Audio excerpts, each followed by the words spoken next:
Engin i Sila razgovaraju nakon povratka iz vile. Engin govori kako je Sila napravila ovu kuću opet toplim domom. Uveče kuća miriše na kolače. Ujutru kada se probudi, nekoga dočeka uz dobro jutro i sve se promenilo. Nekada da bi se napravio bolji početak, bitno je izbrisati prošlost. Sila pita Engina o čemu je razgovarao sa Džihanom. On govori da će verovatno doći do razvoda Džihana i Bejze, ali nažalost sve ide u Bejzinu korist.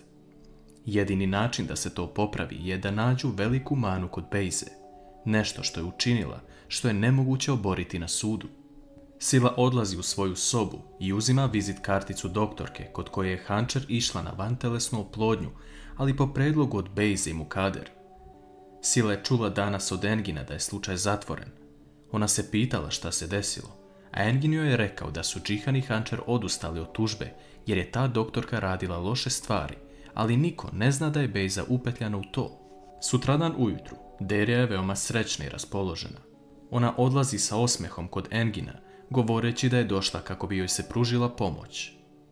Engin joj govori sa pravne strane da je to nemoguće, jer fondacije ne bi trebale da zastupaju nekoga u rodbinskom odnosu. Derija traži bilo koji način kako bi otvorila radnju, ali bezuspešno, jer Engin govori da rupa u zakonu ne postoji i da je najbolje da Derija popriča sa Hančer o ovoj fondaciji. Hančer i Melih pričaju o svemu što se dešava. Hančer ne spava kako treba, a Melih se brine za nju i bebu.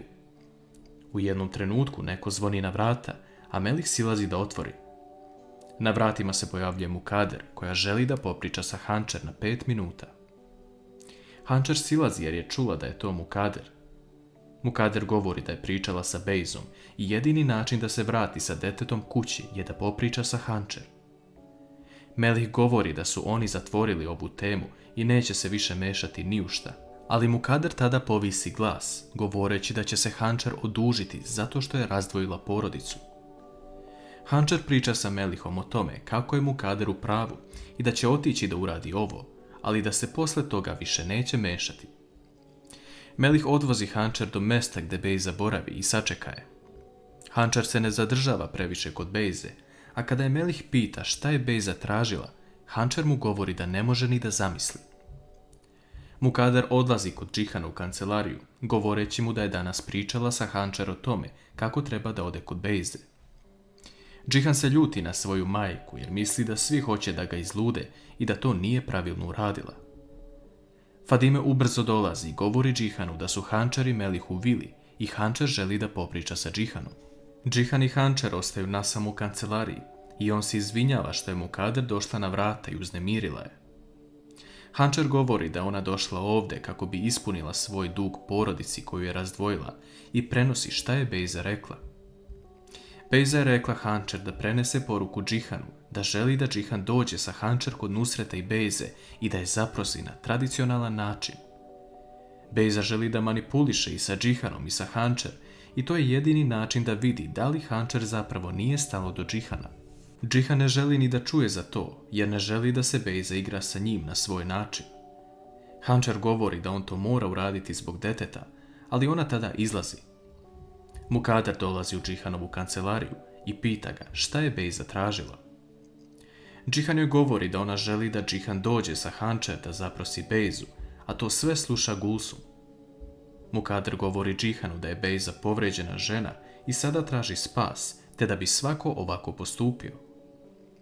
Mukader opet staje na Bejzinu stranu i povređuje dušu svog sina. Mukader navodi to da je ona pokušala da uradi sve kako bi Džihan i Metin imali lepo detinjstvo, ali njihov otac je odlučio da ode na drugu stranu i sve to pokvari. Tako će i Džihan kada dođe u Mukaderine godine birati reči koji će govoriti svome sinu, a on će mu reći da je njegov otac uradio sve za svoju porodicu. Džihanu kreću suze na oči zbog ovog poređenja, ali Mukader igra na emocije na koje je Džihan slab. Da li će Džihan prihvatiti ovaj uslov? Hančer i Melih pričaju kući o tome kako se Džihan naljutio na Hančer što je pristala da igra Bejzinu igru. Melih govori da ovaj put na Džihanovoj strani, jer Hančer mora shvatiti da oni nisu nikome dužni i da je to sve Džihanov i Bejzin život koji se njih više ne tiče. Džihan kasnije odlazi ispred Bejzinih vrata i govorio je da prestane da okrivljuje Hančer za sve, ali Bejza mu na to govori da će Džihan dokazati da li postoji nešto između njih ili ne.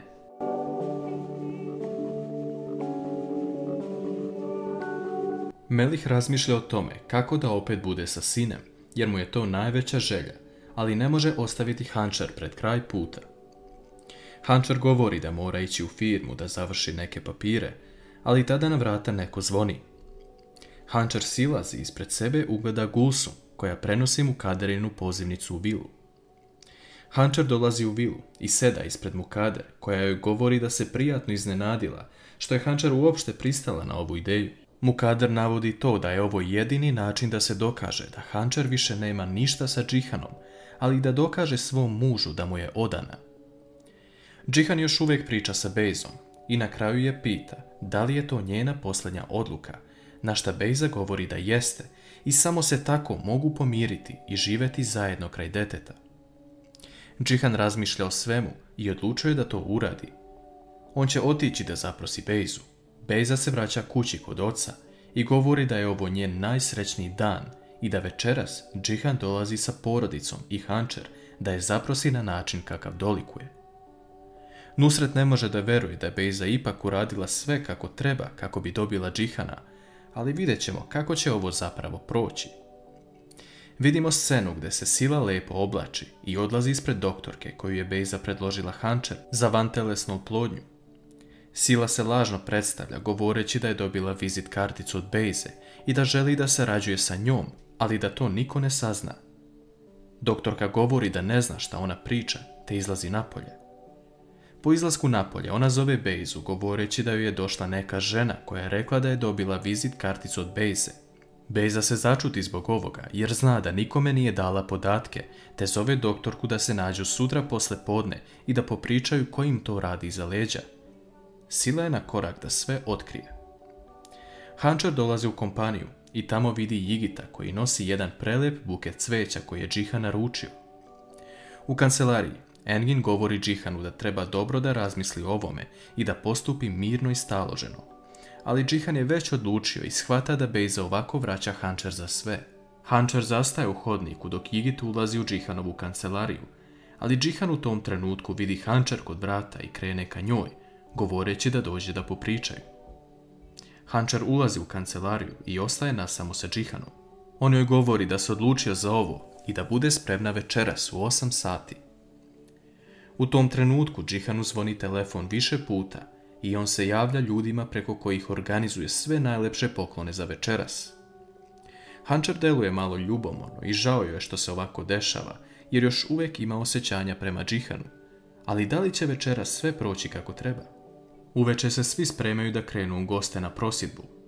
Melih izlazi iz kuće kako bi otišao na posao, ali tada ga Sinem zaustavlja, govoreći da želi da popričaju. Sinem govori Melihu da ne može tek tako ostaviti Hančer sa Džihanovim detetom u stomaku i otići Bejzi pred noge.